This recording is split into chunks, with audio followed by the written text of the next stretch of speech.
Well, welcome back to the Ohio Valley Conference Media Day here in Evansville, Indiana. We're at the DoubleTree Hotel, and we have the USI contingent with us. It's head coach Stan Gouard and Devin Curtis over there, and we'll get to know both of them as we process through this. Stan, you guys have had an interesting journey in the OVC.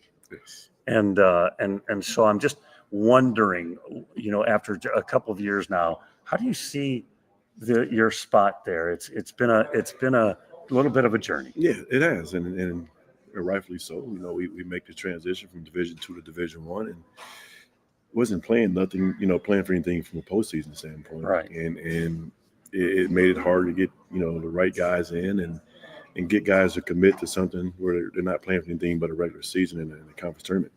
Here we are now. Our administration has done a wonderful job of expediting the process and getting us to a point now where we can probably play in the postseason if we do our part. And you'll see here going forward, I think we'll get some better players in and some guys that, we're playing for something now. So I think that makes the journey a whole lot better. I haven't been everywhere in the OVC, but your arena has to be the best arena in the OVC. I think so. I have been there, and I thought, right. Yikes, this is an amazing place. We're fortunate, and I think our guys, they don't realize till they get here how nice it really is. We have the best of both worlds with, the new $69, $70 million venue, new locker rooms with fingerprint access, the weight room, the film room, the pack, so we're very fortunate. We have a nutrition station, right there on campus inside our locker room.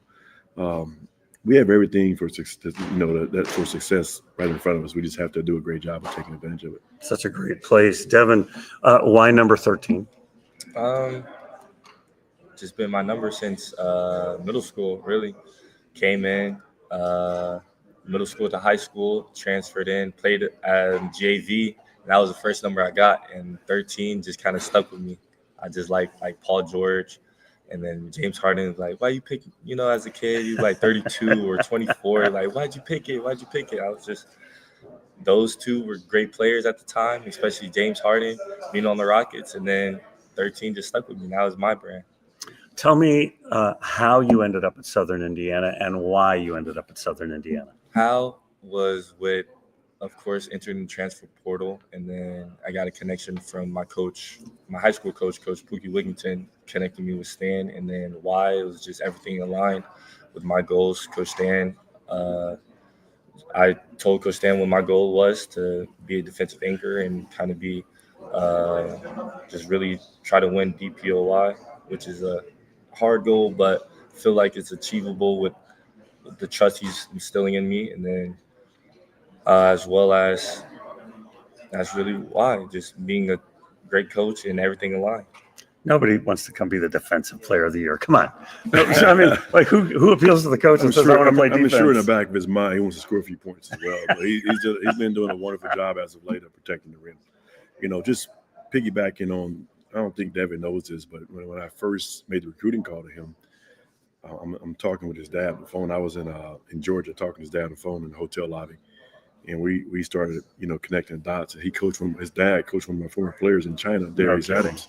And I told his dad that I would call Darius and had those two guys talk to him on my behalf. And, his guy Pookie and then my friend out in California, kind of knew Pookie, and that's how the connection. But we're very fortunate, man. He came from Cal a year ago. And we're very fortunate to have a guy of his caliber. He could have, went a couple of different places, but we're fortunate he landed here at USI, and we got to, maximize his potential with the things we do every day. You talked about all those different names, and I don't know any of those people, but relationships really is what makes basketball work, doesn't it? Absolutely. It's amazing when you start talking to, potential recruits or current players. You're going to find somebody down the pipeline that that somebody in his camp knows, and that's how all this transpired. We just kept trying to connect the dots, and Brandon Titus, that's who the guy was who knew his coach, and there's a connection. We have a new guy on staff right now, Kevin Missouri, who's also good friends with Brandon Titus. But this basketball journey, takes you to places and connections with people that you never thought you'd never know, and we're very fortunate to be doing what we do. But I'm sure these guys don't appreciate it right now, and see the big picture. But And about when they become my age, they'll understand how important this journey was to get them to a certain point in life. Yeah, no kidding. Devin, you mentioned the defensive side. So obviously you've got to focus on that. Talk about your game though. Will people be reminded of Paul George, number 13, or will it be somebody else? Is there something that you could describe as this is kind of my game? I would say it's not as skilled as Paul George. I would say Paul George is a unicorn of his own, 6'8", can handle the ball. I would say my game is more of I'm trying to be I ain't trying to, I would say like an Evans Mobley, really. A guy, he just won Defensive Player of the Year. So I would say like an Evan Mobley, somebody that can guard, help the guards, especially getting around screens. And then when it's time, you got the ball, he makes a play. If he's open, hit the three. And if he's in the post, you'll get a hook, like Coach has been saying. Hit down your jumpers, but really as well, just the emphasis on the defensive side. So that's what I say. Tell me about the personality of this team, the makeup of this team. What's the feel like amongst the players? Gritty, I would say. Our team feels really gritty. We all have a common goal and wanting to win, and just feel like that's our factor. We say it a lot. Now we got to implement it and back up our words. And when it comes to that time, we got to be ready. Ready if we get punched, we got to be ready to actually take a punch and give one back when it's time. So many new players on your roster. Yes. And I don't know the preseason poll. I have it written down here somewhere. They got you 9th, I think. That's great bulletin board material. I've been telling people for weeks, like I'm a dime store expert, right? Right. You know, I look at internet things and I try to know stuff. But I've been telling people for weeks. I said, USI is going to be the surprise team in the OVC, based on everything I've been able to try to dig through and find out about Devin and other players. I think you have like a very unique blend of some talented players coming there. We do. You know, that 9 is great bulletin board material, and they heard it yesterday in practice before the polls got released because we had a moment in practice. We look good on paper. I call it paper champs, you know, but you have to go out and put it all together. You've been around us a long time like I have, and we have all the talent in the world. We have guys that can score. We have guys that can shoot it. We have guys like Devin that can defend. You know, we have a lot of different pieces, but now it's all got to come together. It takes a while for it all to blend together. We've been together since June 8th, I think it has been. But everything takes time. I got to have a little bit of patience here to see it all come to light, but I'm a very impatient guy. We struggled the past 2 years, and I want things to happen now. But in my old age, I have to understand that, you know, like the great Sue Willie always told me when I was at UND, Rome wasn't built in one day. And I have to, you know, tell myself that sometime that in practice that everything we have takes time. And we, like I said, 12 new guys trying to find the right combinations, the right pieces. Guys are going to go out and do what's expected on a daily basis. But, you know, I don't tell these guys enough. I think we are working hard. You know, do I want to work harder? Absolutely. Do I want to play faster? Absolutely. But again, we got to squeeze out of these guys what we can squeeze out of them, and then just try to get better every single day. And do we have a bleacher leap coming sometime this summer? But protect the knees. You know, no. I just fractured. I fractured my fibula in practice. No kidding. Yeah, Trey Smith rather took me out in practice. I took a charge the wrong way, and took me out. And, sorry to bring that up. That's okay. I will leap though. If we start winning some ball games. You know, they put a rail up there. For me. They did. I can get over the rail, man. I think I had about a 2-inch vertical, but there you go. I can do a Lambo leap. There you go. Like the Packers, but I'll dive in.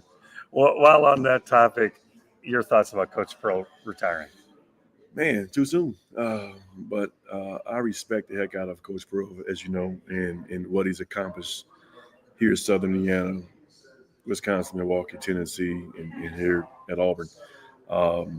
He's won everywhere he's been, and he deserves every ounce of credit he's getting right now for what he's done as a coach, as a person, and now as he's the ambassador for Auburn University. And to get his son, Stephen, that opportunity, it's something I'd do in a heartbeat if I had a kid that wanted to go into coaching. But I cannot say enough great things about what he's done, but he deserves it. You know, everybody knows when it's their time, and was listening to a podcast last night with he and Dan Dockich, and he talked about some of the things that made him make his decision right now, because he initially told me it was going to be next year. Oh, really?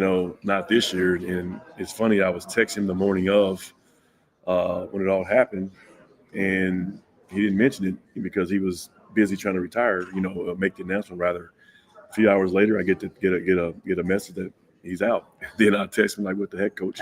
You lied. Yeah, no, it ain't that he lied. know, He's a I very private person, Sure. and I get it. He didn't want it leaked out, Mm-hmm. and but I'm happy for him, happy for his family. He wants to spend more time with his grandkids and watch his son prosper in the role that he was in. And like he said in that podcast, he wants to start taking time to do things before his body starts ailing. Sure. And I think that's a long time from now because he's taking care of himself. But congratulations to Coach on a great career, but more importantly, the next chapter in his life. Is that amazing career? Devin, talk about all these new guys, and so we don't know any of them, right? I don't either. But tell me about a guy or two that have stood out to you. Said, "Oh, by the end of the year, people are going to be talking about this guy." I would say outside of yourself. There you go. I would say outside of myself. I'll say Coach. Been seeing me with him. It was 2 peas in the pod. It was Trey Thomas, my guy. We just been in the lab 24/7. Just kind of had the same mindset coming in. Just wanted to work and get better. Not much about what's on the stat sheet. Just getting better as a player and better as a person as well. Just sticking with that dedication. And I feel like seeing where his headspace is, just we pushing each other. He pushes me, I push him just as hard. And I would say if anybody to keep watch on, it would be Trey. See, I'm asking questions because people out there want to know, but I need to know, right? I got to learn things here. Yes. When you think about playing for him, what kind of thoughts does that conjure up in your mind? Run the floor, toughness, and defense. Really, that's the main 3 things that sticks out. That's all he preaches in practice. As long as we run the floor and we guard and stay disciplined, we don't have to hear anything from him. We don't have to get on that line. But I'll say everything else just play smooth. Just have energy and effort. That's really all it is. When you had a great playing career as well, and like you said, you took a charge wrong the other day. How can you relate those experiences, help those guys with your own playing experiences? Yeah, I do. I don't often say this, but I tell these guys, like, I have a different appreciation for Southern Indiana than these guys do, because I played there. We won 82 games there as a player. My wife graduated there, and it's just different for me. And to walk in that building every day, to see my face on the wall, my name in the record books, it's added pressure. But it's pressure that I embrace every single day. And that's why I'm so passionate about not just what I do, but just doing it the right way. And I don't talk much about my playing career with these guys, but I just try to put myself in their shoes sometimes, and I try to use some of the experiences I've had under coaches like Coach Pearl when I played here, Kevin McKenna when I was at Indiana State, Royce Waltman, Todd Sturgeon, and those guys, Coach Hurtis, all the guys who I worked for or played for. Tom Ashman, I played for at John A. So oftentimes when I'm thinking about certain situations, I kind of can shift myself to a player and think, okay, what do I want to see? How do I want this day to go? And what motivates me to be better? And oftentimes it's me raising my voice and making one. Oftentimes it's conversation in this tone right here. It's just different. Coach Pearl once said, you can't treat every person the same, but you treat them all fair. Every player can't take you jumping on them a little bit. Every player can't take this kind of conversation. So you have to learn your guys right away and see what pushes their buttons and motivates those guys to get to the next level. And that's our goal as a coaches, is getting these guys to a different level of play, to better our team. And I found my niche with some guys, still trying to figure a couple guys out. But, we challenge each other every day and try to make each other better, because I think if we keep doing that, we can cross the finish line in a good place. And like everybody who's sat in this seat, everybody's end goal is to play in March and play deep in March. And play deep across the street and cut down those nets. Exactly. And I bought it when I pulled up today. I said, this is where the conference tournament is. So sniff the air, sniff the air, man, and know what it feels like and smells like. So that way we can come back here and do it in March with some other teams. Love that. Final question. Major influences in your life. Who are those people? Or maybe it's one or two people. For sure, my parents, I would say. Those two always had my back, just keeping me disciplined. I've seen how they raised me and the discipline and courage they took and the way they're instilling me, that they know the talent I have and they put good knowledge into me, so they know that I'm a good kid, I would say. So they want me to be the best for not only for myself but the people around me, being a good influence, and that's pretty much it, really. Just both my parents. Appreciate your time. Best of luck to both of you. Thanks, Eric. Thanks for the time. Stan Gouard, Devin Curtis, and they're going to have a great year at USI. I'm telling you, they're the sleeper team in the league. Thanks. Thank you.